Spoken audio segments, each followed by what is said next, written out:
અમદાવાદ શહેરના પીરાણા વિસ્તારમાં કચરાના ડમ્પર ચાલકે કારને ટક્કર મારતા 3 લોકોના મોત નીપજ્યા હોવાની ઘટના સામે આવી છે, જેમાં અગાઉ પણ પીરાણા સર્કલ નજીક ડમ્પરે બાઇકને અડફેટે લેતા બાઇક ચાલકનું ઘટના સ્થળે જ મોત નીપજ્યું હતું। ત્યારે પીરાણા વિસ્તારમાં કચરાના ડમ્પર ચાલકો બેફામ બનતા હવે ડમ્પર ચાલકે નારોલ જુહાપુરા વચ્ચે એક કારને જોરદાર ટક્કર મારી હતી, જેમાં 3 લોકોના ઘટના સ્થળે જ મોત નીપજતા પોલીસે ગુનો દાખલ કરી આગળની કાર્યવાહી હાથ ધરી છે।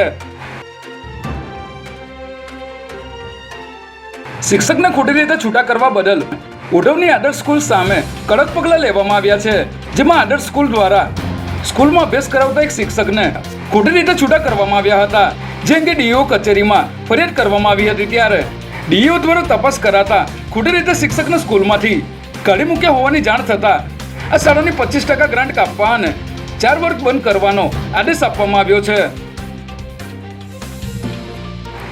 અમદાવાદના ચાંદખેડામાં આવેલ ધ ઓશિયન પિઝામાં પિઝા ખાવા ગયેલ એક પરિવારને કડવો અનુભવ થયો હતો, જેમાં પિઝામાંથી જીવાત નહીં પરંતુ પ્લાસ્ટિક નીકળ્યું હતું, જેને પગલે ગ્રાહકે પિઝા સ્ટોરના માલિકને ફરિયાદ કરતા તેમના દ્વારા ઉદ્ધતાઈભર્યું વર્તન કરવામાં આવ્યું હતું।